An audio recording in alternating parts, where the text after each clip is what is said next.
Queridos, estamos numa conferência. O tema da nossa conferência é o pleno Evangelho de Deus, uma perspectiva hermenêutica de Romanos. E hoje de manhã nós falamos muito sobre a questão hermenêutica.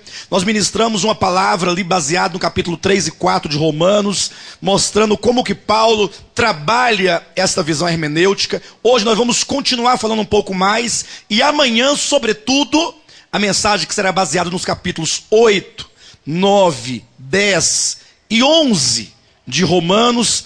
Queridos, eu tenho certeza que vai ser muito produtivo, muito enriquecedor para nós, porque são 4 capítulos que trazem um conteúdo muito rico a respeito da soberania de Deus, dos seus decretos com respeito à salvação. Amanhã nós vamos fechar essa conferência com chave de ouro, porque ali o apóstolo Paulo trabalha de maneira ímpar, né? Ali como um verdadeiro garimpeiro da verdade, ele vai esmiuçando a verdade e explicando a verdade da salvação, como ela foi planejada antes da criação do mundo, antes da fundação do mundo, quando Deus no seu coração decidiu então começar uma história com a sua criação, quando ele estabeleceu o seu supremo propósito eterno.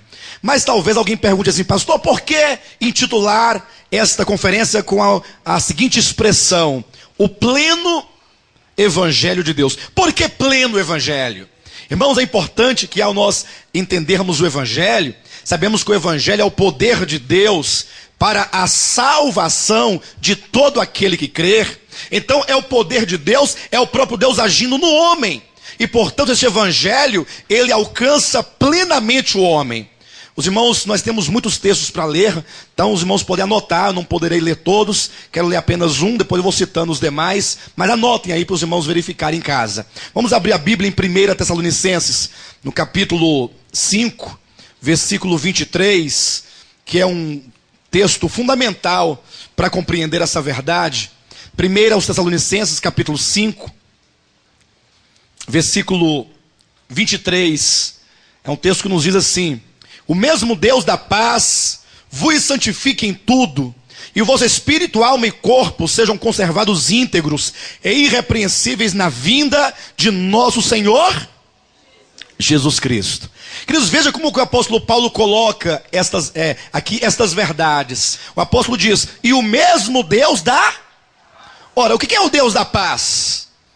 Nós falamos isso esta manhã. Os irmãos lembram? Há um texto em Salmo de número 85, versículo 10, que diz que a justiça e a paz se beijaram. Ora, como é que pode ser esse texto do salmista, que a justiça e a paz se beijaram? Queridos, quando Jesus Cristo estava na cruz do Calvário, ali derramando o seu precioso sangue para nos redimir dos pecados e para servir de propiciação entre nós e Deus, né, nos levando a Deus, justificando-nos diante de Deus, ali ele estava recebendo sobre si a justiça de Deus, o justo juízo de Deus recaía sobre Jesus Cristo. E isto é para que nós tivéssemos paz com Deus. É por isso que em Romanos, capítulo 5, versículo 1 diz: justificados, pois, mediante a fé, temos paz com Deus. Quantos aqui já foram declarados justos pelo Senhor? Diga amém. Você já foi justificado pela graça? Unicamente pela graça, mediante a fé? O Senhor te declarou justo, porque você recebeu a Cristo, creu no único que é o justo por excelência, o justo absoluto, Ele então te declarou justo. Então agora você tem paz com Deus. Esse Deus da paz, de que fala Paulo aqui em Tessalonicenses capítulo 5, é o Deus da reconciliação. É o Deus que desceu do céu e nos reconciliou consigo mesmo, mediante a morte de Jesus Cristo, o seu Filho, na cruz do Calvário. Agora é dito que esse mesmo Deus da paz, olha, o mesmo Deus, ou seja, há uma continuidade. Aquele que um dia começou boa obra em nós, reconciliando-nos com Deus, este mesmo Deus da paz, agora há de nos santificar completamente. E aí nos é dito que o ser pleno do homem, o homem na sua plenitude, é espírito, alma e corpo.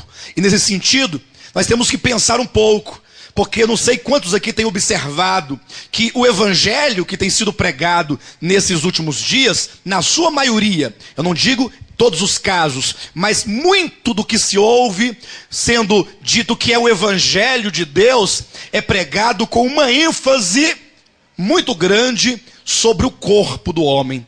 Em que sentido?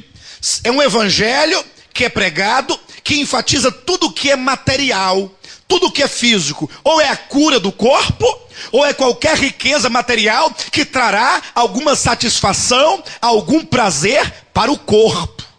E a Bíblia diz que o evangelho de Deus, que pertence a Deus, que procede de Deus, que nos foi dado por Deus, por isso que é o evangelho de Deus, é o evangelho pleno, porque ele procura salvar o homem plenamente, começando pelo espírito do homem, e então salvando a alma do homem, até por fim glorificar o corpo do homem. E esta é a ordem de Deus: o vosso espírito, alma e corpo. Diga comigo: e o vosso espírito, e a vossa alma e o vosso corpo sejam conservados íntegros na vinda de nosso Senhor Jesus Cristo.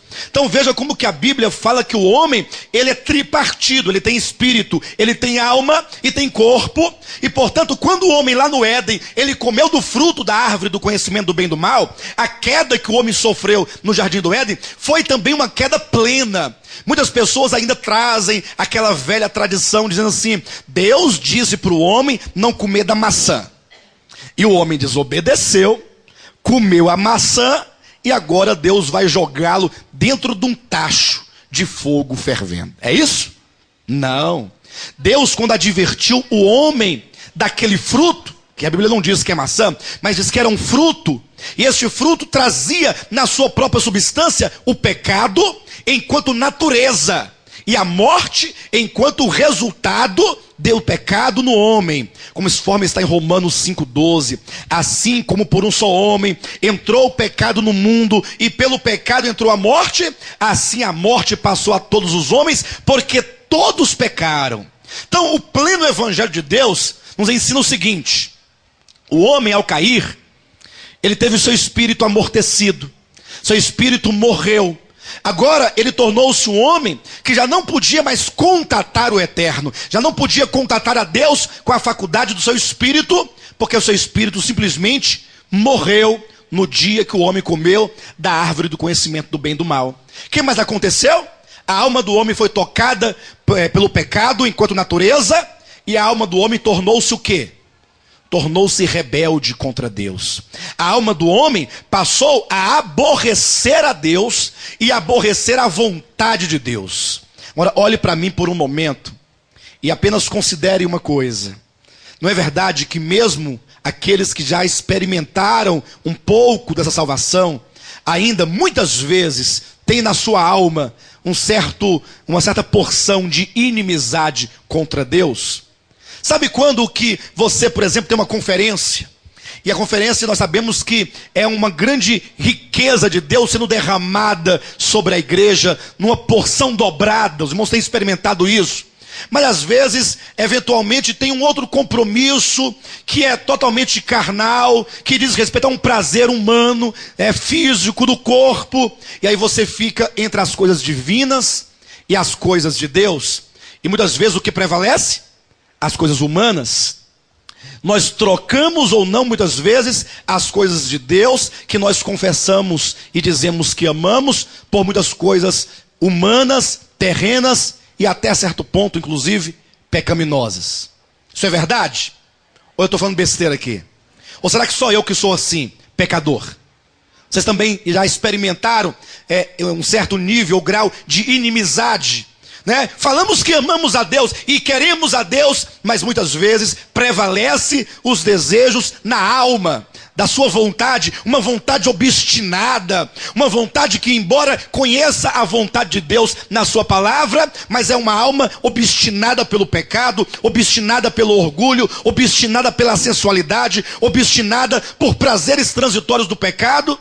E assim então nós entendemos que a alma do homem, o espírito do homem, ele morreu quando o homem comeu da árvore do conhecimento do bem e do mal, conforme está em Efésios capítulo 2, versículo 2, quando nos diz: estando vós mortos. Versículo 1, né? Nos vossos delitos e pecados. E então agora uma alma inimiga de Deus que precisa de ser transformada. E o corpo, não precisa falar, precisa? Quando você olha para o seu corpo, o que você vê? Uma beldade. O que você vê? Você vê um corpo que dia a dia está morrendo. Os dentes estão apodrecendo e caindo. Tem gente que só tem 2 dentes agora na boca. Não é verdade? As pernas cheias de varize, bico de papagaio, celulite, não é? Dor na coluna, enxaqueca, osteoporose. O que mais? Artrite, artrose, sinusite, bronquite. E assim o homem, eu costumo falar o seguinte: o homem fede. O homem fede. Às vezes o homem se vê muito orgulhoso, ele acha que é demais, é nada. Você é um candidato fortíssimo. E com toda certeza, você é um candidato que descerá logo a cova. Se Jesus não vier no nosso tempo, você será comido pelos gusanos, os vermes, que já estão dentro do seu corpo, aguardando apenas a ordem de Deus para devorar o seu fígado, o baço, as tripas, o seu coração, os bofes, tudo. Começa de dentro, né? Os vermes estão só esperando. Lembra do caso lá de Herodes, que não deu glória a Deus? Deus deu ordem para que os vermes que já estavam dentro dele começassem a devorá-lo, estando ele ainda vivo. E em pé, os gusanos começaram a comer o seu rim, né, as tripas, e foi todo comido por bicho. Então é assim que é o homem. O homem caído, espírito, alma e corpo, ele está tocado plenamente pelo pecado. E nós agora devemos superar qualquer tipo de evangelho que se limita a um aspecto espacial ou a algum aspecto judicial. O que significa isso? A pregação de que Jesus morreu para te salvar, para que você não vá para as chamas do inferno, que você vá para o céu. E assim está todo o povo de Deus pensando o seguinte: Jesus vai voltar e vai levar a sua igreja para o céu, e nós vamos para o céu, morar no céu, vamos ganhar cada uma coroa, uma roupa branca, e vamos ficar lá pelas eternidades sem fim, tocando harpa e cantando no coral. Ora, mas o evangelho é muito mais profundo do que essa salvação espacial, do que essa salvação judicial. Jesus Cristo te ama e morreu por você para perdoar os seus pecados. Isso é verdade, nós falamos hoje de manhã. Mas agora nessa noite, a partir de Romanos capítulo 7 e capítulo 8, nós queremos avançar nessa salvação e perceber que sim, a salvação tem o primeiro aspecto, que é judicial. Nós vimos nos capítulos 1, 2 e 3 e 4 de Romanos, quando o apóstolo Paulo ele aborda aquela questão do homem na linha do tempo, antes da lei, durante a lei e agora em Cristo, para mostrar que todos pecaram e por causa dos pecados cometidos, todos estão debaixo da ira de Deus, todos estão fadados à morte eterna, quando então vem Cristo. A justiça de Deus, que é revelada, que é manifestada, que foi testemunhada pela lei e pelos profetas, essa justiça de Deus que vem para receber em si mesmo a punição de Deus para se nos redimir. Ele pagou o preço. Nossos pecados estão perdoados. Já não devemos mais nada, porque tudo já foi pago. A sua dívida já foi paga. Mas esse aspecto é um aspecto judicial. Judicialmente falando, nós não devemos mais nada. Diga amém. Quanto você deve? Por quê? Cristo pagou. Quanto ele pagou da tua dívida? Ele pegou o escrito de dívida, que constava de ordenanças, o escrito de dívida que era contra nós, ele removeu-o inteiramente, encravando-o na cruz. Ele pegou o escrito de dívida que era contra nós e removeu-o plenamente. Nada ficou para nós pagarmos. Ele sofreu toda a punição, toda a penalidade do reto e justo juízo de Deus. E portanto, judicialmente, nós estamos livres. Mas aí a grande questão e pergunta é a seguinte: você ainda continua pecando? Hã? Você ainda tem dentro de você muitos elementos que ainda estão obstruindo o caminho de Deus dentro do seu coração?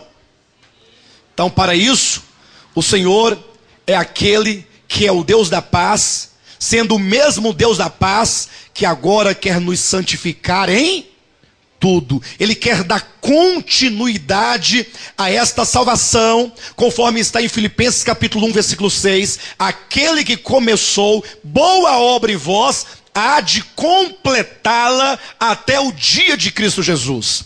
Se Jesus começou uma obra em nós, nos redimindo, nos justificando e nos reconciliando, Ele quer completar essa obra. Diga para o irmão que está do seu lado: Jesus quer continuar a obra que um dia Ele começou. E agora vamos olhar para Romanos capítulo 7 e para Romanos capítulo 8. Esses dois capítulos em que o apóstolo Paulo ele vai repetir a mesma estrutura hermenêutica, a mesma estrutura dispensacional. Lembram-se dessa manhã? Mostrando o homem antes da lei, o homem durante a lei e o homem depois da lei, com uma pequena diferença. Enquanto lá em Romanos capítulos 1, 2 e 3, ele falou do homem antes da lei, o homem na lei e o homem depois da lei, numa visão judicial, ele agora quer mostrar o homem antes da lei, durante a lei e depois da lei, agora em Cristo, numa visão orgânica. Pastor, qual é a divisão do aspecto judicial da salvação para o aspecto orgânico? Muito simples. O aspecto judicial é aquilo que Cristo realizou por você.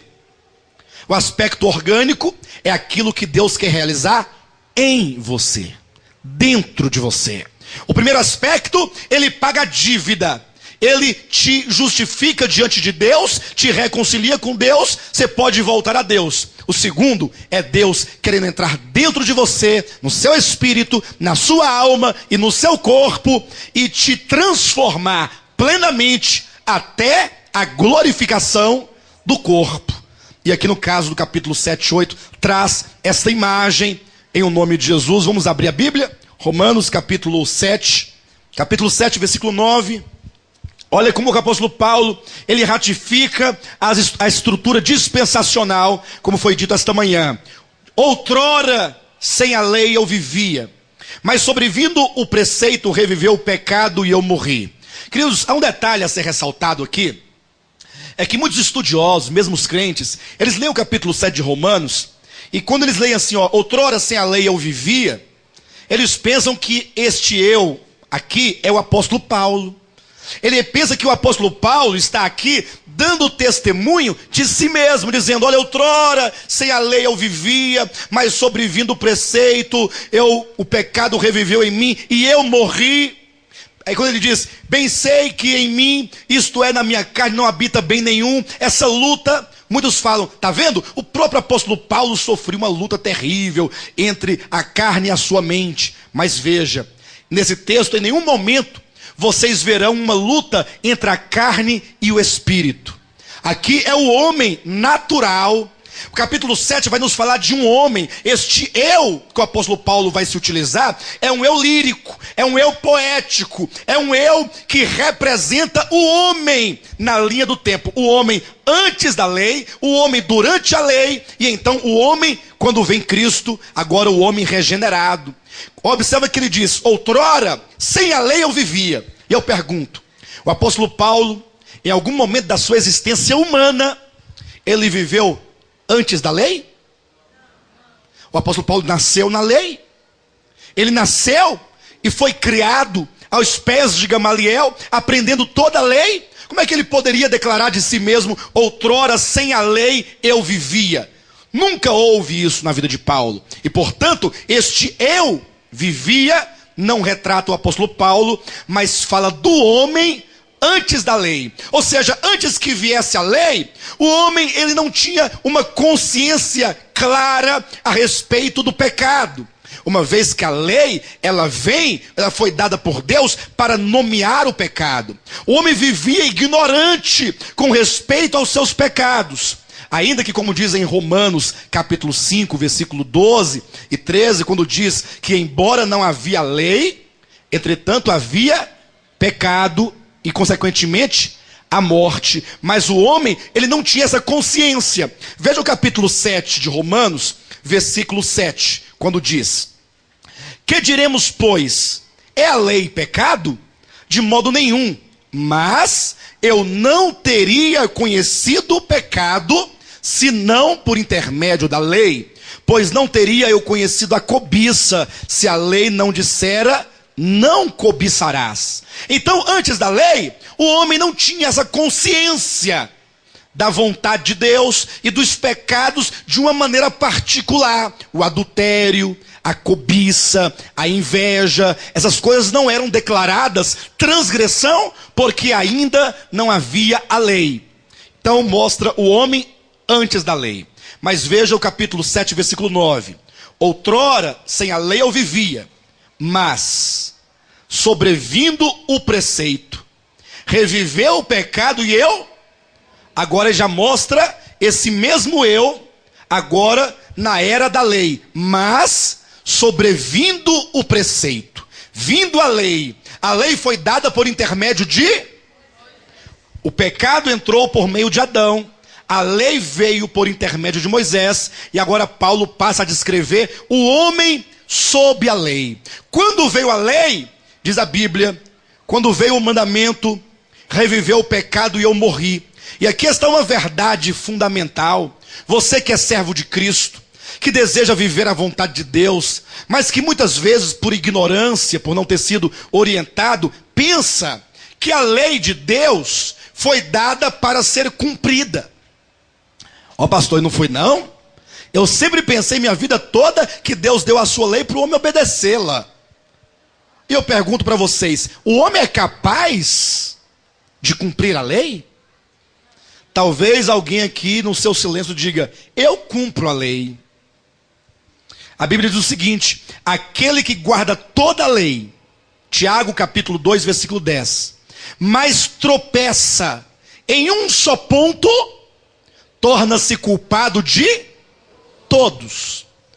Olha, aquele que guarda toda a lei, você pode guardar todos os mandamentos, mas se você tropeçar em um único ponto, você não é culpado daquele ponto. Você é culpado de todos, porque para Deus não importa se você comete um pecado ou 1000 pecados. Aquele que comete pecado é pecador e o salário do pecado é a morte.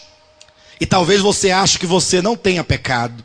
E João então diz na sua primeira epístola, capítulo 2, capítulo 1, versículo 7 e 8, aquele que diz que não tem pecado é mentiroso e nele não está a verdade. E Paulo em Gálatas capítulo 3, versículo 10, ele diz que aquele homem, o homem não é capaz, o homem é maldito, porque ele não é capaz de permanecer em todas as coisas escritas no livro da lei para praticá-la. Não é a questão de você hoje estar bem, é uma questão de você permanecer hoje, amanhã, depois, daqui a 1 ano, 5 anos, 10 anos, 20 anos, e você permanecer em toda a lei, cumprindo cada mandamento. Você é capaz? Então, quando Deus deu a lei para o homem, será que Deus estava iludido, achando que o homem iria guardar? Será que Deus era um ser como uma criança, né? Deu a lei e falou assim, quem sabe o homem não cumpre a lei? Não. Deus, quando deu a lei, ele sabia que o homem não era capaz. Razão por quê? O apóstolo Paulo diz em 2 Coríntios, capítulo 3, versículos 7, 8 e 9, que a lei que foi dada por Deus, que é o ministério da morte e o ministério da condenação. Quando Deus deu a lei para o homem, ele o deu para que a lei cumprisse com um ministério.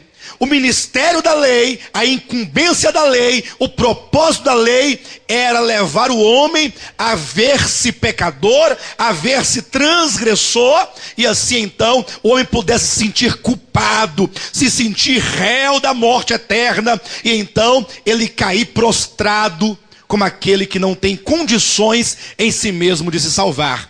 Por isso que a lei é o ministério da condenação e da morte. Ela condena porque ela mostra as transgressões do homem e então ela traz a sentença contra o homem de que o salário do pecado é a morte. Por isso que Paulo diz que sobrevindo, capítulo 7, versículo 9, o preceito, eu morri, porque vindo a lei, agora o homem percebe que ele não é capaz de cumprir a lei.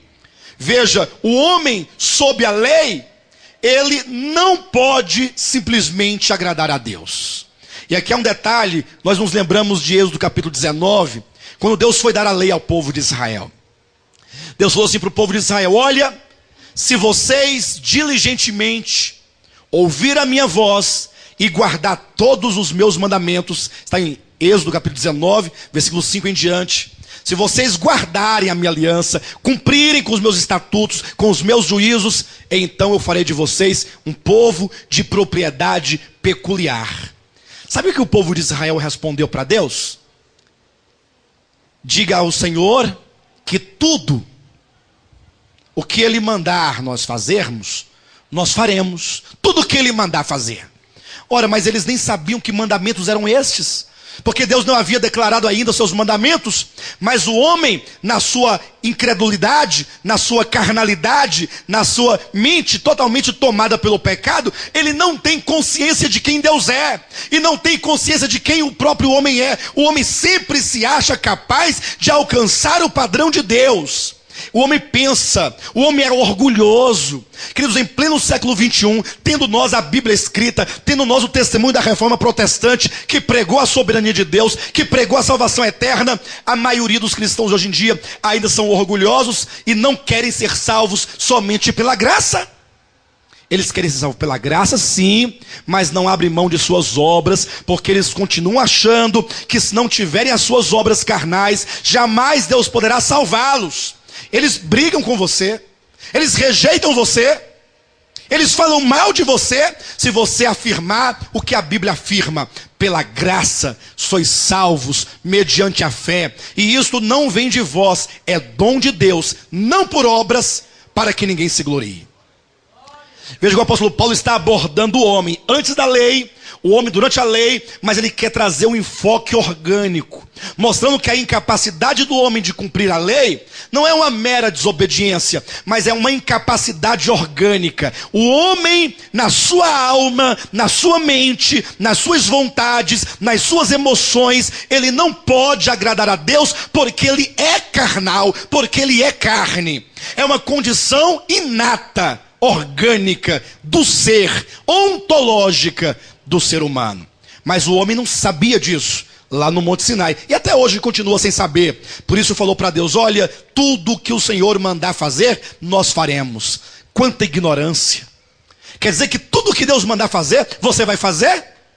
E o pior, Deus deu a lei, eles ouviram a lei, e no capítulo 24, versículo 8 de Êxodo, eles tornaram a responder: sim, Senhor, tudo que o Senhor mandou fazer, nós faremos. E o apóstolo Paulo então mostra como que o homem, ao falar isso, ele era ignorante. Veja o capítulo 7 de Romanos, versículo 12, quando diz: por conseguinte, a lei é santa, e o mandamento é santo, e justo, e bom, para aqueles que querem guardar a lei.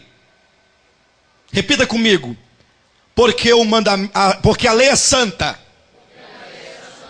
e o mandamento santo, e justo, e bom. A lei é santa? O problema está na lei? A lei é justa? A lei é boa? Agora escute só o que Jesus falou para o jovem rico, quando aproximou-se de Cristo e falou: bom mestre, o que devo eu fazer de bom para herdar a vida eterna? E Jesus repreende dizendo: bom, só há um. O jovem rico era bom? Você é bom? Eu sou bom?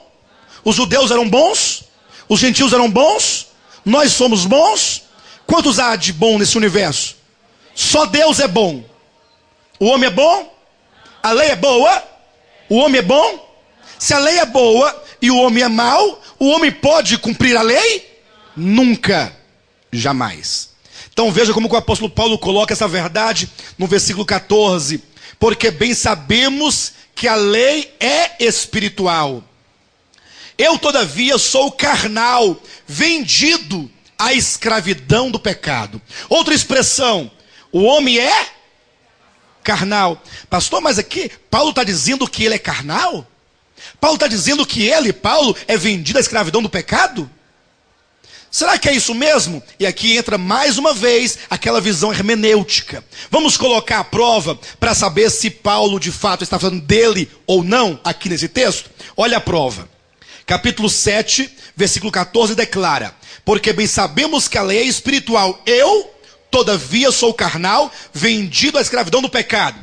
Volte algumas folhas no capítulo, em Romanos, no capítulo 6, e veja o que diz o versículo 6.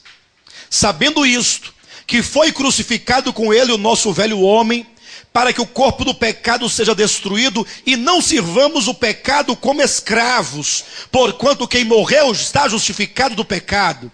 Ora, se morremos com Cristo, cremos que com ele também viveremos. Olha só o versículo 11. Assim também vós considerai-vos mortos para o pecado, mas vivos para Deus em Cristo Jesus. Versículo 12. Não reine, portanto, o pecado em vosso corpo mortal, de maneira que obedeçais às suas paixões, nem ofereçais cada um os membros de seu corpo ao pecado como instrumentos de iniquidade, mas oferecei-vos a Deus como ressurreto dentre os mortos, e os vossos membros a Deus como instrumentos de justiça, porque o pecado não terá domínio sobre vós, pois não estáis debaixo da lei, e sim da graça. O pecado tem domínio sobre o homem que está na graça de Cristo? Está aqui, ó, versículo 14. Porque o pecado não terá domínio sobre vós. Esta é uma verdade onde o apóstolo Paulo fala do homem na graça, o homem fora da lei, o homem depois da lei. Ora, mas por que ele diz então no capítulo 7, no capítulo seguinte, porque eu sou carnal, vendido à escravidão do pecado? Ele está se contradizendo aqui? Afinal, o pecado tem ou não domínio sobre o homem? No capítulo 6, ele diz que o pecado tem domínio sobre o homem? Quantos estão me entendendo? Tem uma meia dúzia que está entendendo. No capítulo 6, versículo 14, abra sua Bíblia e leia. O pecado tem domínio sobre o homem? Por que no capítulo 7 ele diz: porque eu sou carnal, vendido à escravidão do pecado? Afinal, ele é escravo do pecado? Ou o pecado não tem domínio sobre ele? Há uma contradição? Qual é o segredo? A visão estrutural em que o apóstolo Paulo ora fala do homem na lei, ora fala do homem antes da lei, ora fala do homem depois da lei. Quando ele diz lá no capítulo 6, 14, porque o pecado não terá domínio sobre vós, porque não estáis na lei, mas na graça, está falando do homem liberto pela graça de Cristo, fora da era da lei. É uma visão dispensacional. Mas quando no capítulo 7, ele retoma aqui novamente a estrutura. No versículo 9 ele diz: outrora sem a lei eu vivia. Ele fala do homem antes da lei. Quando ele diz sobrevindo o preceito, o homem na lei. E agora ele vai descrevendo a condição deste homem na lei e, portanto, deste homem antes de Cristo.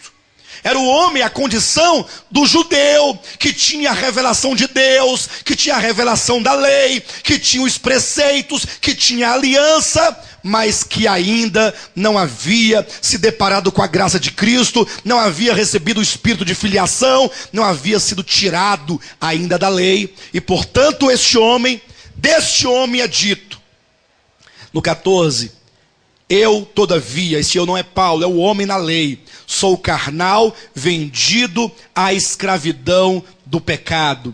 E aí vai dizendo, versículo 15, porque nem mesmo compreendo o meu próprio modo de agir, pois não faço o que prefiro, e sim o que detesto. Versículo 17, neste caso, quem faz isto já não sou eu, mas o pecado que habita em... Ele passa a falar que essa incapacidade do homem durante a lei de cumprir a vontade de Deus não estava fora dele, mas era uma incapacidade dentro dele. Ele diz: o pecado habita em mim. Onde é que habita o pecado? no homem.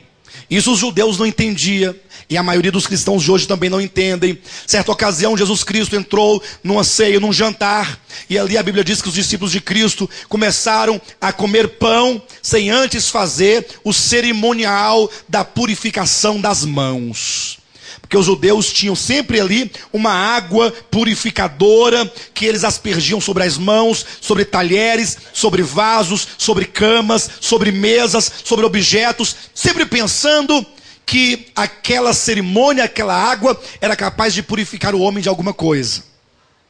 Quando os discípulos de Cristo começaram a comer, esse testemunho está em Mateus capítulo 15 e Marcos capítulo 7. Então, quando os judeus viram aquilo, que os discípulos de Cristo não participavam daquela cerimônia, foram reclamar com Cristo, dizendo: por que os teus discípulos não lavam as mãos antes de comerem? Que pergunta, né? Olha a pergunta para Jesus logo: por que teus discípulos não lavam as mãos?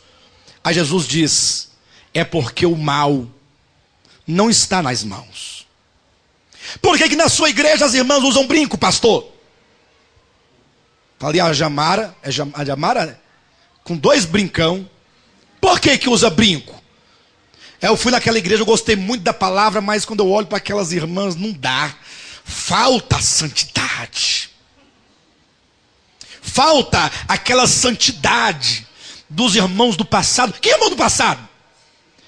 Falta a santidade dos fariseus. O pecado não está na orelha, não está no pescoço.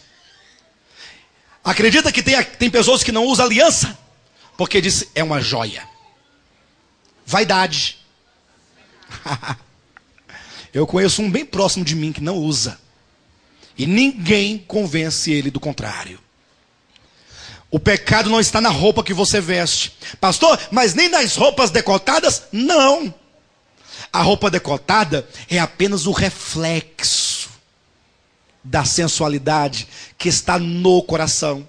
Você pode pegar uma pessoa sensual e vesti-la toda de pano de saco. Continuará sensual com os olhos, olhando com perversidade. Você pode vestir uma burca numa mulher, que o olho do homem atravessará a burca, querendo saber como é que é lá de trás. Se eu estiver mentindo, pode me desafiar. Diga: pastor mentiroso. Vai lá, quem é que está aqui para falar que eu estou mentindo? O homem que está aqui, os homens, varões, estou mentindo? Glória a Deus pela sinceridade dos irmãos. Jesus disse: olha, o mal, o pecado, procede do coração, não está fora do homem. A impureza não está fora, não é esta água que vai purificar as mãos. Nada que há fora do homem pode contaminá-lo, mas o que está dentro do homem, isto sim, pode contaminá-lo. É o que o apóstolo Paulo diz: o pecado habita dentro do homem. O pecado, enquanto uma natureza de rebelião, contrária a Deus, contrária à justiça de Deus, contrária à santidade de Deus, que está na mente, nas vontades, nas emoções, nos pensamentos, no coração, no mais profundo do homem, e que isso vai se manifestando como os pecados que o homem pratica contra Deus. Mas está aqui no versículo 18: porque eu sei que em mim, isto é, na minha carne, não habita bem nenhum. E aqui está a grande prova de que esse eu não é o apóstolo Paulo. Pois o querer o bem está em mim, não porém o... Olha o que ele diz: o querer o bem. E este homem está na lei, é o homem da lei, está em mim. Ele recebeu uma certa luz de Deus, conheceu a vontade de Deus, os mandamentos de Deus, e agora ele quer agradar a Deus, ele quer servir a Deus. O querer o bem está dentro dele, não porém o efetuá-lo. O homem natural, o homem criado, o homem caído, mesmo tendo conhecimento de lei, conhecimento de Deus, mediante a lei, ele não tem o poder em si mesmo de agradar a Deus.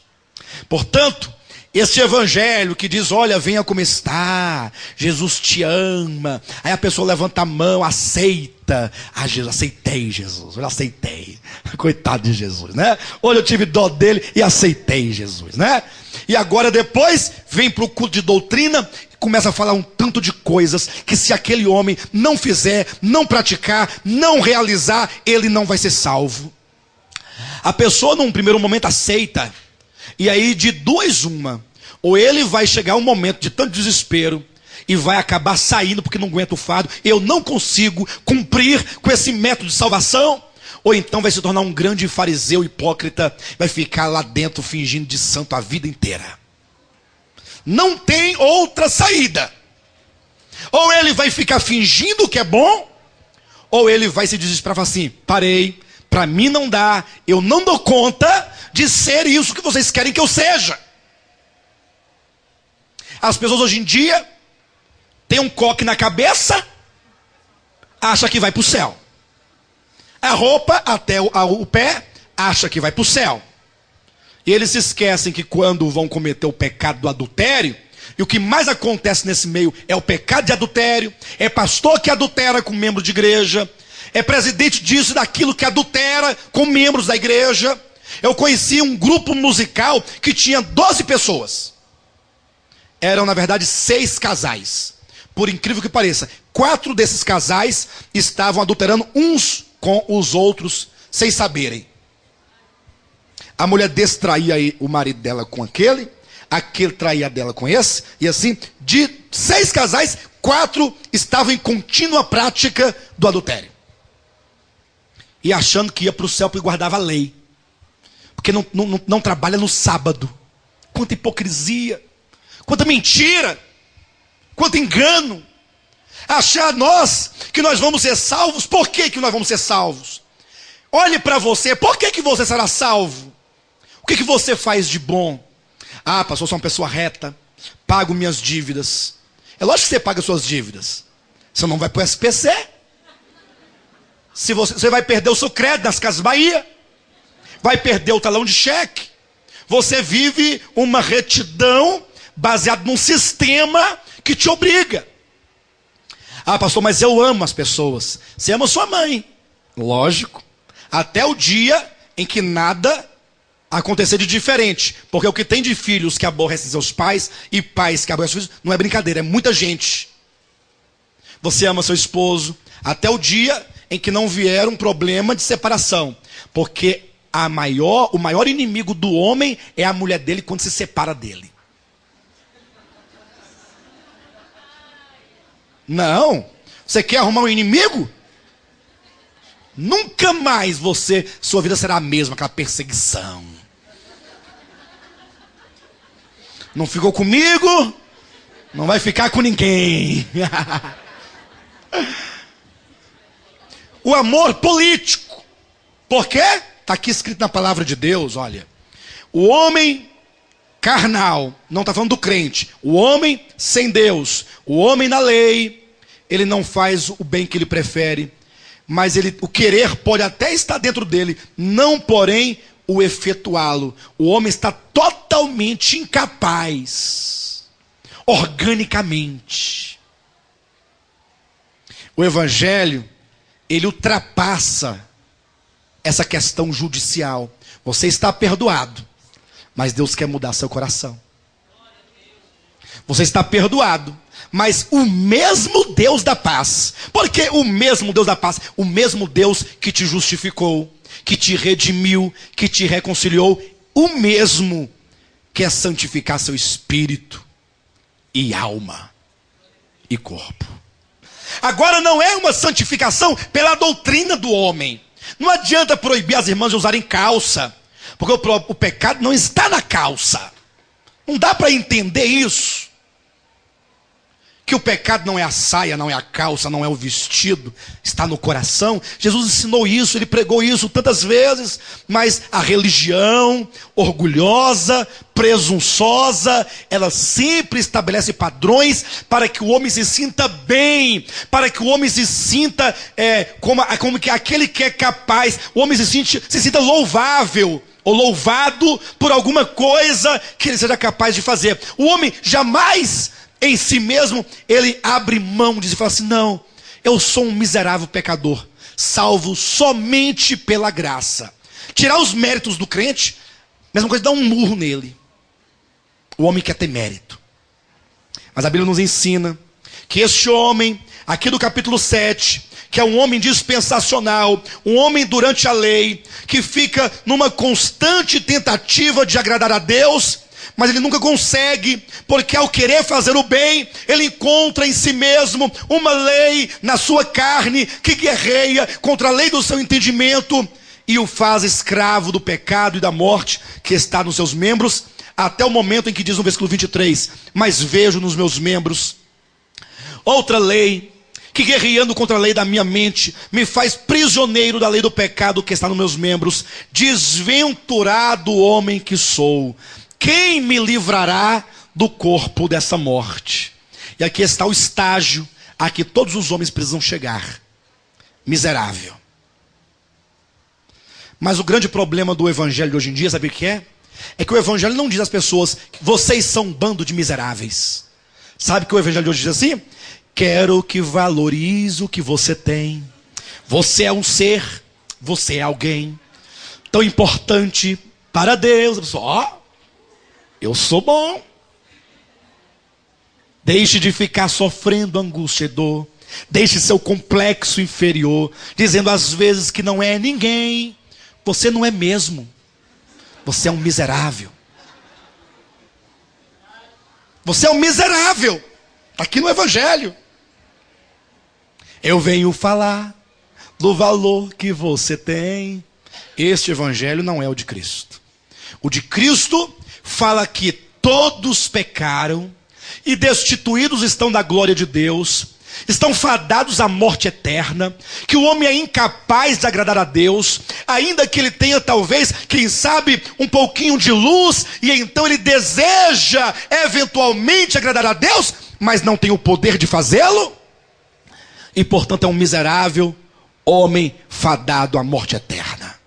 O homem, para se encontrar com Cristo, ele precisa ver-se completamente destruído e sem esperança. Miserável homem que sou. Olha só a invocação. Quem me livrará do corpo dessa morte? Ou seja, existe alguém fora de mim que tenha o poder de me livrar da morte? Porque eu não posso. Eu não posso. E aí diz o capítulo 8 de Romanos, e aí é uma palavra hermenêutica do apóstolo Paulo. Agora, pois. Agora. O que é agora? É agora? É agora, dia 20. O que é agora? Para entender o agora, você tem que ler o capítulo 7, versículo 9. Outrora sem a lei. Portanto, no tempo antes da lei. No versículo 9 ainda. Mas sobrevindo o preceito, agora é o período da lei. O período do preceito. Capítulo 8. Agora, pois, é o período depois que o homem chegou à grande conclusão de que ele é um homem miserável, de que ele não pode, de que ele não é capaz, de que organicamente, na sua mente, nas suas vontades, nas suas emoções, nos seus pensamentos, no seu coração, ele é perverso, ele não tem em si mesmo o poder para agradar a Deus. Este homem no capítulo 7, ele é incapaz de agradar a Deus e portanto está condenado. E ele grita, quem me livrará do corpo dessa morte? E aí então aparece no versículo 25, graças a Deus por Jesus Cristo, nosso Senhor. Diga, graças a Deus por Jesus Cristo, o nosso Senhor. Se não fosse o Senhor Jesus, nós estaríamos eternamente mortos, perdidos, fadados ao lago de fogo, condenados eternamente. Mas surge Jesus Cristo, introduz uma nova dispensação, o tempo da fé, a graça e a verdade vieram por meio de Jesus Cristo, e agora, pois, já nenhuma condenação há para os que estão em... Quem aqui está em Cristo Jesus? E aqui essa expressão, aquele que está em Cristo, é uma expressão orgânica. Porque estar em Cristo não diz respeito àquilo que você faz. mas diz respeito ao lugar onde você agora se encontra, em virtude da obra redentora de Cristo Jesus. Muitas pessoas pensam assim: não, eu estou em Cristo quando eu dou meu dízimo, quando eu oro, quando leio a Bíblia, quando congrego. Mas quando eu fico assim meio desviado, em casa, não tem aqueles crentes meio desviado? Não vai para os cultos, só vai quando tem festa, fica lá atrás, não quer saber de nada, né?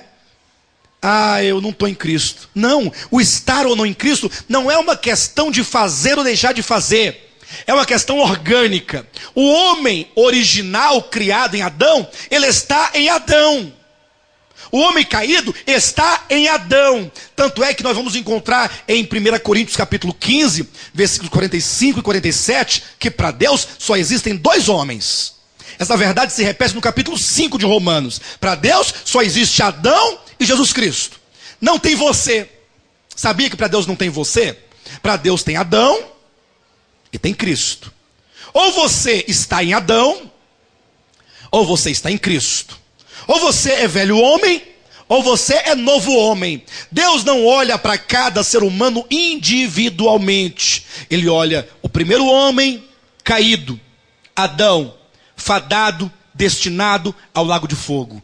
Cristo, o novo homem em ressurreição, que é do céu, que é corporativo, como está em 1 Coríntios capítulo 12, versículo 13, ou versículo 12, quando diz: assim como o corpo é um, e tem muitos membros, e os muitos membros, sendo muitos, formam um só corpo, assim também com respeito a Cristo. Ou seja, nós somos parte de Cristo, somos corpo de Cristo, somos membros de Cristo, somos membros uns dos outros, nós somos um corpo. Cristo é o cabeça da igreja, o cabeça e o corpo é o novo homem, o homem profético, o homem do céu. E portanto, ou você está em Cristo ou em Adão. O que nos faz estar em Cristo? O que acontece? Quais são os pressupostos, as bases que nos permitem estar em Cristo? No momento em que você ouviu o Evangelho, está em Efésios capítulo 1, versículo 13. Você ouviu o Evangelho da sua salvação, tendo nele também crido. Quando você crê no Evangelho, algumas coisas são operadas dentro de você. Primeiro, você é unido a Cristo na sua morte. Está lá em Romanos capítulo 6, versículos 1, 2 e 3. Ou porventura ignorais que aqueles que foram batizados em Cristo foram batizados na sua morte? Você, quando creu em Cristo, você foi batizado na morte de Cristo. Você que creu em Cristo, você morreu com Cristo e foi sepultado com Cristo, e o velho homem foi aniquilado quando Cristo morreu por você e nós morremos com ele. Essa verdade está em Romanos capítulo 6. Abra sua Bíblia. Versículo 6, sabendo isto, que foi crucificado com ele o nosso velho homem, para que o corpo do pecado seja destruído, e não sirvamos o pecado como escravos. Você pode repetir essa verdade?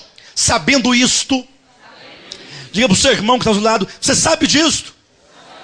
Você tem que saber disto, que o nosso velho homem foi crucificado com Cristo, para que o corpo do pecado seja destruído.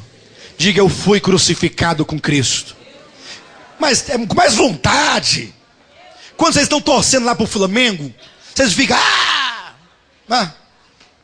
E agora, quando fala dessas verdades eternas, fica: não, fui crucificado com Cristo. Não, diga: eu fui crucificado com Cristo. Eu morri com Cristo. Eu fui sepultado com Cristo. Aleluia! O velho homem já foi destruído. A salvação, ela é orgânica. Salvação não é mero perdão de pecados. Salvação não é mera justificação imputada. Salvação não é mero pagamento da dívida. Salvação também é destruição orgânica do velho homem. Este homem caído, este homem perverso, este homem que ama o pecado, foi crucificado, foi sepultado, foi destruído quando Cristo foi morto na cruz do Calvário. Cada prego, cada murro que ele levou, cada chicotada, cada golpe Ali, Satanás não sabia, mas ele estava sendo usado como instrumento de Deus para destruir em Cristo o velho homem. Quando Cristo morreu, que pegou aquele corpo, foi levado à sepultura, sepultava-se o velho homem em Cristo. Sepultava-se a velha criação em Cristo. Sepultava o velho Adão em Cristo. E quando Cristo ressurgiu dentre os mortos, nós ressuscitamos juntamente com Ele. Você está em Efésios capítulo 2. Abra sua Bíblia rapidamente, vamos verificar isso. É um texto muito importante da Escritura. Efésios capítulo 2, versículo 4. Mas Deus, olha, queridos, vamos ler os versículos anteriores para dar mais sentido, mais peso. Olha, versículo 1. Ele vos deu vida. Quando foi isso? Quando eu aceitei Jesus. Foi isso? Eu aceitei Jesus? Não. Estando vós, como é que você estava? Onde? Nos delitos e pecados, nos quais andastes outrora, segundo o curso deste mundo, segundo o príncipe da potestade do ar, do espírito que agora atua nos filhos da desobediência, entre os quais também todos nós andamos outrora, segundo as inclinações da nossa carne, fazendo a vontade da carne e dos pensamentos, e éramos por natureza.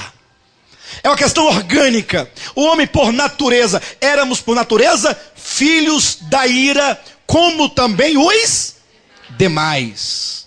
Você tinha esperança? E agora, versículo 4. Mas Deus não é mais o homem. Tem pessoas que falam assim: olha, eu ouvi isso hoje à tarde, mas a irmã bichinha estava tentando expressar os que estava sentindo, né? Eu paguei o preço por fulano. Que preço é esse? Tem gente que acha, sabe o quê? Que se ele não pagar o preço pregando para as almas, elas vão para o inferno por causa dele, que foi negligente. Irmão, já imaginou se as almas estiverem dependendo da gente? Coitada das almas. Aquela alma está queimando lago de fogo por causa de vocês. Jesus morreu por ela, mas vocês não completaram a obra. Jesus paga um preço terrível com a sua própria vida, seu próprio sangue, para depois responsabilizar um tanto de irresponsáveis para levar essa salvação aos outros. Caso contrário, eles não podem se salvar. Não. Mas Deus, nós estávamos mortos, mas Deus, sendo rico em 911 reais, é isso? Mas Deus, sendo rico em misericórdia, por causa do grande amor com que nos amou, e aí ele repete: e estando nós mortos em nossos delitos, nos deu vida juntamente com Cristo.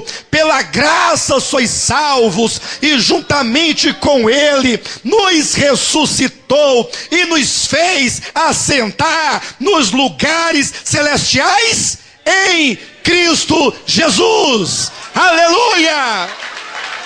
Mas Deus, sendo rico em misericórdia, queridos, o Evangelho, ele não pode parar no aspecto judicial. Glória a Deus porque Ele nos redimiu, glória a Deus porque nos justificou, glória a Deus porque nos reconciliou, mas Deus nos deu vida. Ele te deu vida. Essa vida que não é uma vida vegetal, não é uma vida humana, não é uma vida animal, não é uma vida criada, não é uma vida caída.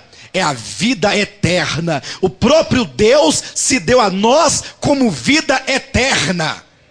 Romanos capítulo 5, versículo 10. Rapidamente, nosso tempo está acabando e eu ainda estou no primeiro tópico. Capítulo 5, versículo 10, que diz assim: porque se nós, quando inimigos, fomos reconciliados com Deus mediante a morte do seu Filho, olha o aspecto judicial da salvação. Agora segue o orgânico. muito mais, estando já reconciliados, seremos salvos pela sua vida. Se quando éramos inimigos, nós fomos reconciliados mediante o sangue de Cristo, a morte de Cristo, agora Ele nos deu vida, e esta vida dentro de nós, muito mais, ela quer nos salvar. É um processo contínuo. Deus habita em você, o Espírito Santo habita em você. Nós não podemos andar segundo lei, não podemos andar segundo regras, não podemos andar segundo coerção. Eu dava aqui esta manhã o exemplo: a pessoa passou 30 anos da sua vida dando dízimo, e o dízimo do bruto, não é do líquido não. Pessoas, não, eu ganho bruto tanto, o dízimo é do bruto. Aí dá lá o dízimo, 30 anos. No dia que ela descobre que ela não está mais sujeita a essa lei do dízimo, porque é uma lei do Antigo Testamento, da antiga aliança, agora ela se sente incapaz de ofertar ao Senhor, de coração. Não consegue mais. Agora é uma luta para dar 10 reais. Uma luta. Quando dá. Eu conheço pessoas, e várias pessoas, que outrora eram rígidas por causa da lei. Hoje, para tirar 10 conto é difícil. Mas por que é assim? Porque ela se deparou agora, fora da lei, com seu coração, que nunca amou verdadeiramente a Deus. Dava porque tinha medo de perder o pouco que tinha. Vai que esses gafanhotos chegam aqui em casa, Deus me livre para esse gafanhoto, arreta gafanhoto, né? Dava o dízimo para espantar o gafanhoto. Ou então, pensando, Deus vai abrir as janelas dos céus e vai derramar bênção sem medida. Derrama, Pai, derrama. Eu sou fiel, agora tu sejas fiel para comigo. Manda, eu já sou fiel, falta o Senhor. E agora que a lei foi tirada, mas agora sem lei, está em Romanos 3:21, sem lei, se manifestou a justiça de Deus, testemunhada pela lei e pelos profetas. E agora, pastor, agora eu estou entendendo que de fato eu fazia muita coisa por causa do pastor. Pastor brigava, pastor ligava, pastor repreendia, pastor ameaçava de colocar de prova, disciplina. Eu fazia muita coisa porque meu pai exigia, porque minha mãe exigia. Fazia muita coisa com medo do inferno. Fazia muita coisa porque eu queria ganhar o dobro, o triplo, o cêntuplo. Fazia muita coisa movido por várias circunstâncias e ameaças exteriores. E agora eu descobri que nunca verdadeiramente esteve isso dentro do meu coração. Nunca foi uma atitude de amor, de fé, de gratidão. Uma atitude como aquele que entendeu que tudo é de Deus. Eu sou servo de Deus e aquilo que eu ofereço a Deus ainda assim não é nada. E aí começa a se deparar com a necessidade de uma transformação. O Espírito de Deus quer transformar a sua vida. Nós agora já não somos mais carnais, nós agora somos espírito. Olha o que diz Romanos, no capítulo 8, vamos rapidamente, versículo 9. Vós, porém, não estáis na carne, mas no Espírito, se de fato o Espírito de Deus habita em vós. Não estáis mas no, se de fato o Espírito de Deus habita em, o Espírito de Deus habita em você, então você não está na carne. Eu não estou na carne, eu pensei que eu estava na carne. Não, você está no Espírito. Mas o que é estar no Espírito? É estar em Cristo. Se Cristo habita em você, você não é mais da terra, você é do céu. Você é parte do novo homem, da nova criação. Irmãos, esse entendimento é a chave para uma vida cristã vitoriosa. Imaginem só que há um grupo de cristãos chamado adventistas, que eles dão muito valor à guarda do sábado do sétimo dia. Não, porque Deus criou tudo em 6 dias, no sétimo ele descansou. Nós também trazemos então o selo dessa criação, a marca dessa criação, a guarda do sábado. Engraçado. Eu sou parte de uma nova criação. Eu não faço mais parte dessa primeira criação. Essa primeira criação, ela foi crucificada com Cristo. Eu agora levo o selo da nova criação, não o da antiga criação, que já foi condenada à destruição, como está lá em 1 Pedro capítulo 3, ou é 2 Pedro capítulo 3, quando diz que os céus que agora existem e esta mesma terra estão entesourados para a destruição por fogo no último dia. Você é nova criatura, você é nova criação, você é novo homem, você está em Cristo, você é do céu, se o Espírito de Deus habita em vós. Olha que verdade maravilhosa. Capítulo 8, versículo 9. Vós, porém, não estáis na carne, mas no Espírito, se de fato o Espírito de Deus habita em vós. E se alguém não tem o Espírito de Cristo, esse tal não é dele. Qual que é a marca agora, na nova aliança? Qual que é a marca? É o uso do véu?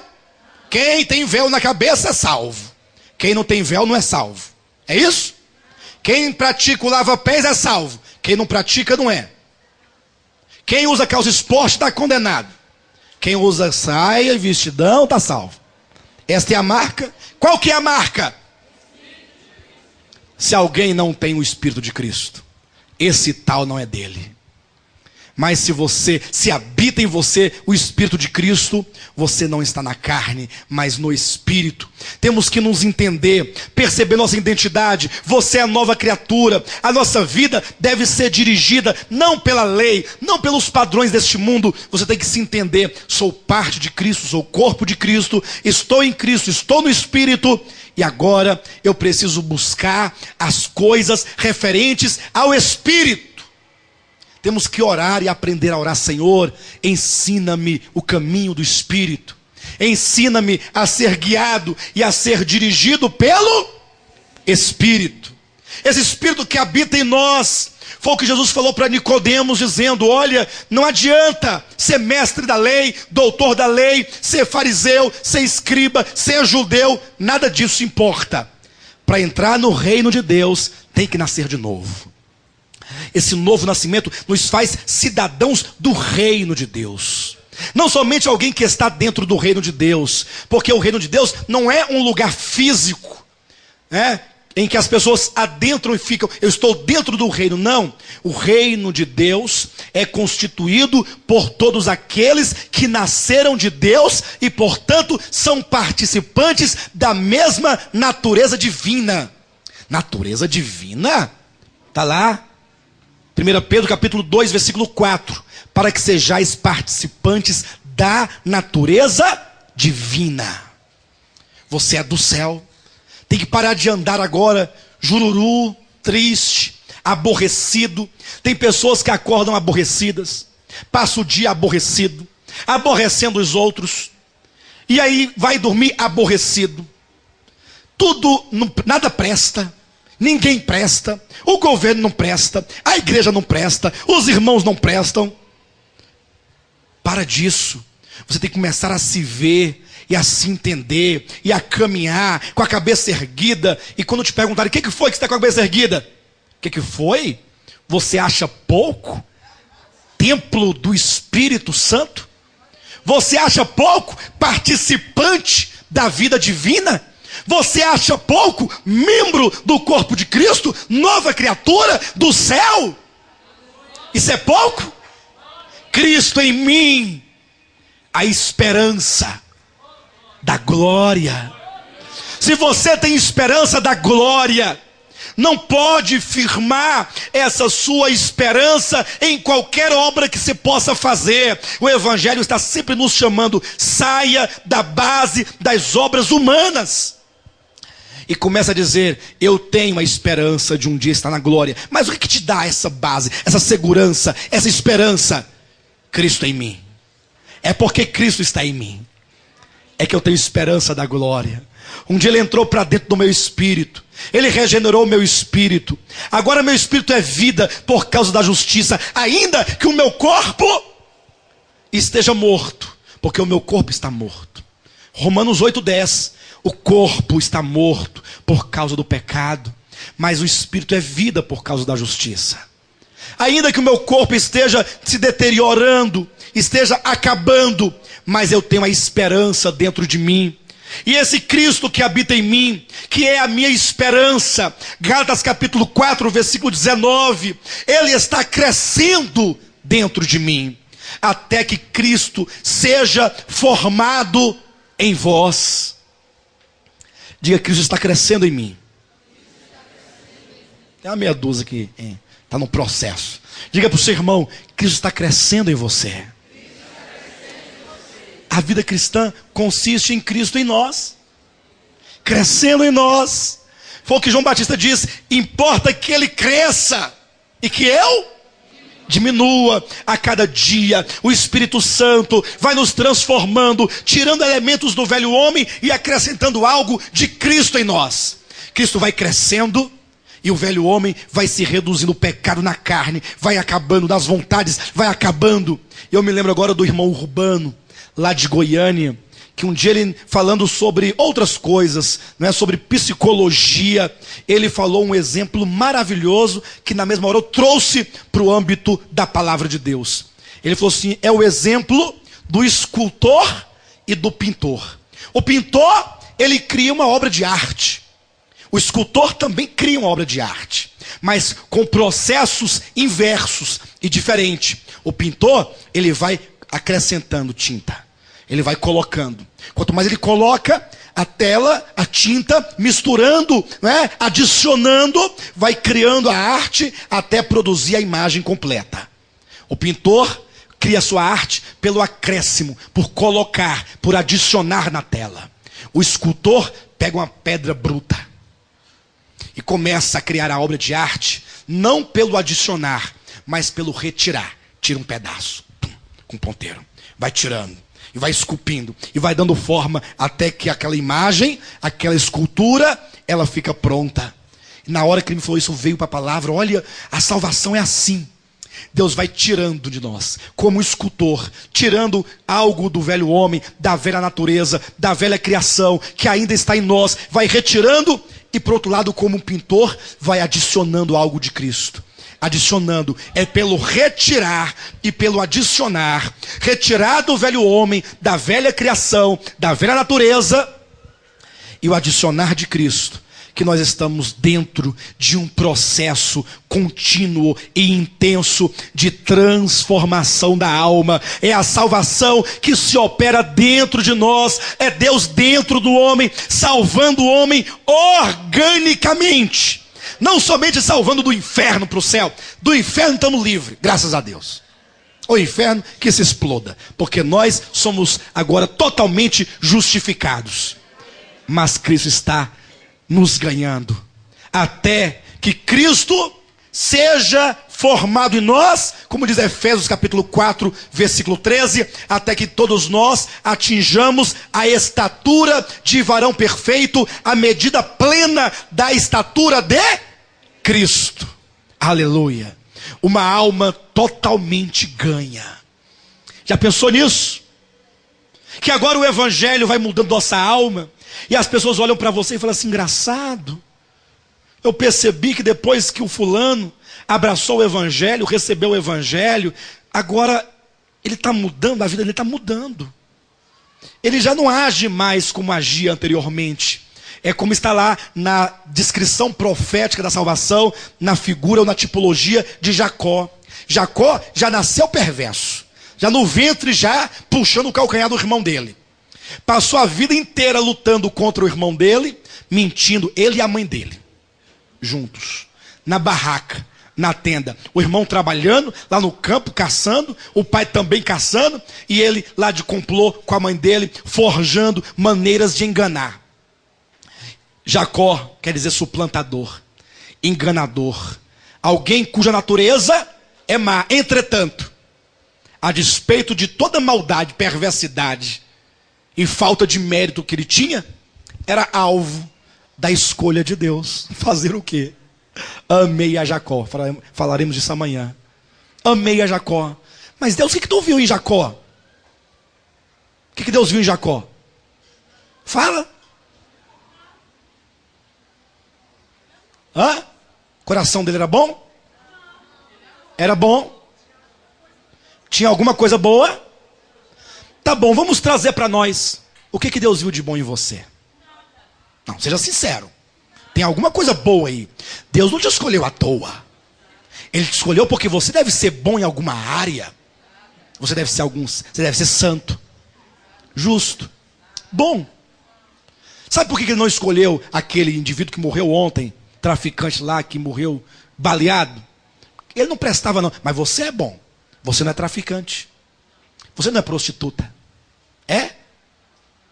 Se fosse também não iria dizer no meio de tanta gente, né? Você é bom. Se você colocar aqui o Papa Bento XVI, aqui ó, colocar Fernandinho Beiramar ao lado dele, uma prostituta das mais requintadas e perversas, colocar um professor, um advogado, um pai de família, um filósofo, um padre, um pai de santo, um pastor, um estuprador, um pedófilo, todos pecaram e destituídos estão da glória de Deus. Não há ninguém bom, nenhum sequer, nenhum justo, ninguém que faça o bem. Está em Romanos, capítulo 3, versículos 9, 10, 11 e 12. Sabe por que Deus amou a Jacó? Sabe por quê? Porque ele amou. O amor não se explica. Ou explica? Me dá uma explicação. Por que você se casou com teu marido? Se bem que tem um tanto de gente casando por causa de dinheiro, ó.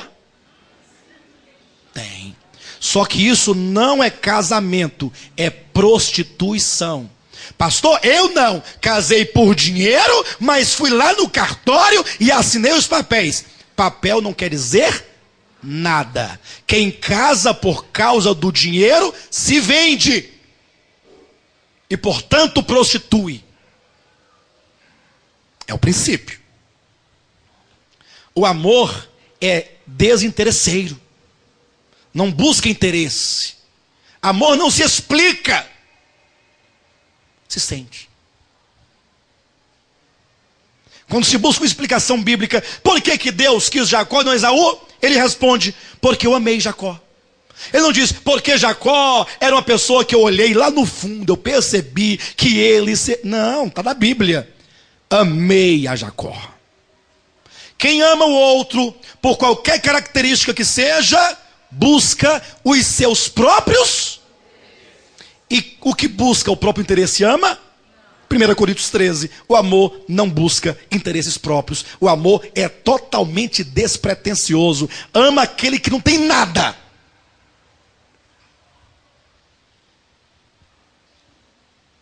É isso. Mas Jacó, o próprio nome já dizia, como é que significa Jacó? Suplantador, enganador. Passou a vida toda enganando. Por fim, foi parar lá no Val de Jaboque. Depois de muitos anos, já cansado. E a Bíblia diz que Deus apareceu para ele. E ele passou a noite inteira lutando com Deus. A luta de Jacó com Deus representa, lá no Val de Jaboque, representa a luta que ele teve com Deus durante toda a sua existência. Ali se materializou a sua existência toda. Quando já ia raiando o dia, Deus tocou-lhe a coxa. E esse nervo então encolheu. Ele ficou manco e agora já não podia andar sozinho. Foi preciso o apoio de um bordão. Agora ele é um homem dependente. Já não te chamarás mais Jacó. Agora você é um homem transformado. Será chamado de Israel, príncipe de Deus, porque lutaste com Deus e venceste. Opa! Será chamado de príncipe de Deus, porque como príncipe lutaste com Deus e venceste? Jacó venceu a luta? Quem foi que deu o golpe final? E por que Jacó venceu? Porque vence no Evangelho aquele que perde. Aquele que perde a sua vida, ganhá-la-á. E aquele que ganha a sua vida, perdê-la. Porque Jacó perdeu a luta quando ele se rendeu. Agora você acabou de vencer. teu nome será mudado, agora você é Israel. Aí diz a Bíblia que quando Jacó, agora Israel, subia o val de Jaboque, apoiado num bordão, diz a Bíblia, nasceu-lhe, pois o sol. Por que nasceu-lhe, pois o sol? Bastaria dizer, nasceu o sol, porque nasceu para ele e para todo mundo. Não, nasceu-lhe, nasceu para ele, porque a sua vida toda foi uma grande noite de trevas.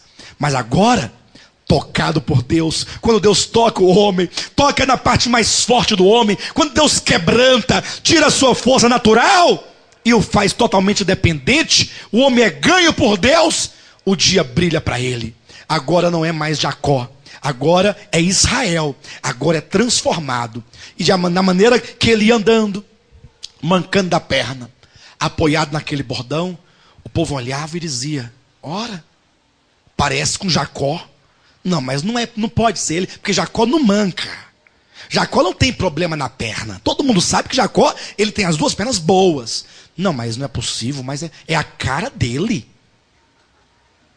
Não, mas não pode ser ele. Não, vamos perguntar então.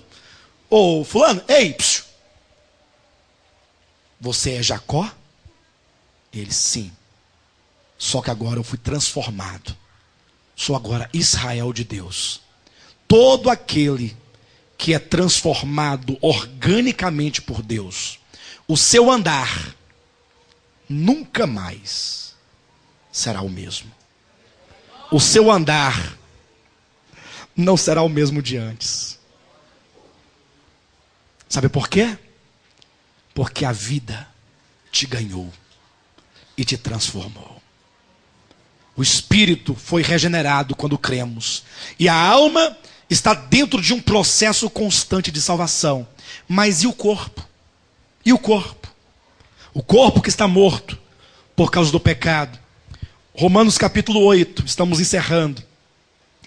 Versículo 18 em diante nos diz assim: porque para mim tenho por certo que os sofrimentos do tempo presente não podem ser comparados com a glória a ser revelada em nós.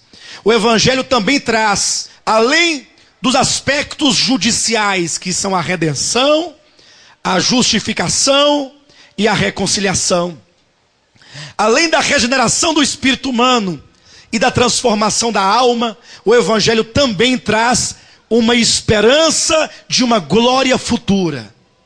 Você tem esperança da glória futura?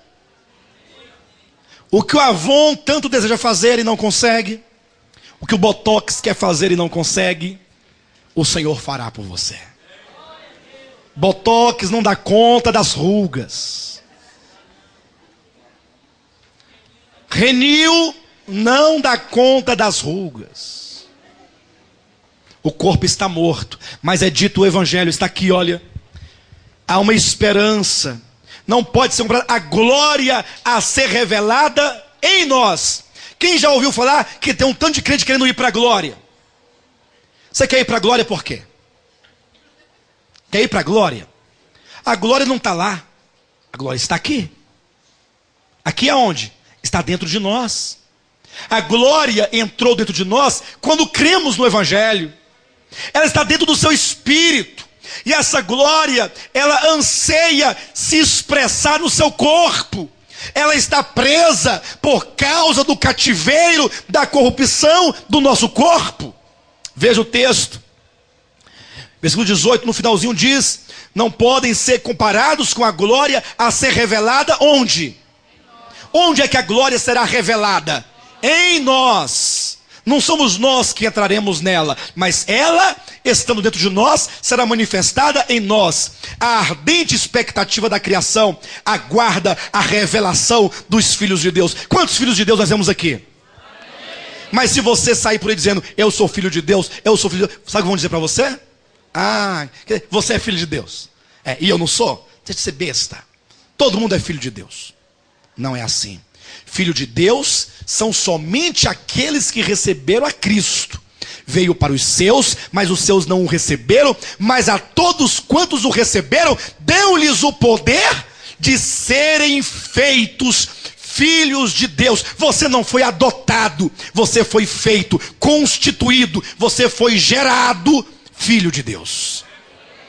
Só que o mundo não pode ver com os olhos carnais esses filhos de Deus, porque o filho de Deus, humanamente, exteriormente, fisicamente, em nada difere daquele que não é filho de Deus. Como morre um, morre o outro.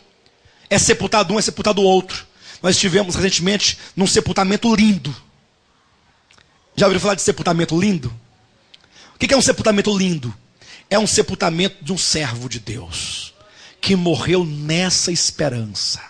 Eu fiquei assim abismado, quando no finalzinho da ministração, lá na capela, toda a igreja ali reunida começou a declarar a vitória de Cristo, a vitória da vida sobre o Luciano, que ali estava declarando que a morte não poderá prendê-lo para sempre, mas que logo ele será ressuscitado com um corpo de glória, um corpo incorruptível, cheio de vida.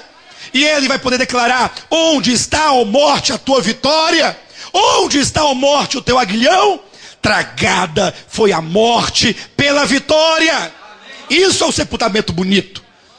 Morrer todo mundo vai, mas ressuscitar em glória somente os filhos de Deus. Por isso que é uma glória a ser revelada em nós. E é dito que a criação tem uma expectativa pela manifestação. Queridos, só mais um pouquinho de tempo e os filhos de Deus serão revelados. O que é ser revelado? Irmãos, hoje em dia as pessoas olham para mim e não dão nada por mim. Assim, só quer aquele barbudo, só quer ser o belo. Ele pensa que só ele sabe das coisas. Daqui a pouco, o mundo e o universo saberá o que eu sou. Filho de Deus. Quando essa vida que regenerou o meu espírito, ela vai se apresentar, se manifestar, ela será exibida no meu corpo. E diz a Bíblia em 2 Tessalonicenses capítulo 1, versículo 10, que Deus será admirado nos seus santos. O mundo vai admirar Deus em nós. Vão olhar para nós glorificados e vai dizer: só o Senhor é Deus. Que maravilha, porque essa glória dentro de nós, Cristo em nós, a expressa da glória, será revelada. Versículo 20: pois a criação está sujeita à vaidade, não voluntariamente, mas por causa daquele que a sujeitou, na esperança de que a própria criação será redimida do cativeiro da corrupção para a liberdade da glória dos filhos de Deus. O seu corpo, enquanto criação de Deus, será redimido do cativeiro da corrupção. Pastor, que cativeiro da corrupção é esse? Os cabelos caem, os dentes apodrecem. Ou não? As enfermidades. A teologia da prosperidade está dizendo que Deus não quer ninguém doente. E Deus não quer mesmo. Mas não é uma questão de Deus querer ou não querer. É uma condição do homem desde que caiu lá no Éden. O seu corpo está morto por causa do pecado. E o Evangelho tem uma solução. Não uma solução imediatista, triunfalista, como querem os adeptos da teologia da prosperidade. Mas a solução de Deus encontra-se no seu Evangelho, dizendo no versículo 22, porque bem sabemos que toda a criação a um só tempo geme e suporta angústias até agora. E não somente ela, mas também nós, que temos as primícias do Espírito, igualmente gememos em nosso íntimo, aguardando a adoção de filhos, vírgula, a redenção do nosso... Quantos aqui estão aguardando a redenção do corpo? Não adianta querer me enganar com a cura do caroço. Eu sei, Deus pode curar o caroço, o que Ele quiser curar, e Ele cura. Inclusive, eu ia falar isso amanhã, mas quero falar hoje. Irmãos, na quarta-feira, eu fui atacado por uma crise renal, essa semana. E eu já tive uma crise dessa antes. E quando eu tive essa crise no passado, passei mais de uma semana sofrendo. Aqui tem vários irmãos que já passaram recentemente por uma crise renal. Lógico que a minha não era tão intensa quanto a desses irmãos. Mas até eu conseguir vencer e expelir uma pedra Não foi fácil, foi muito difícil. Quem já sentiu sabe, dói muito. Há um desespero.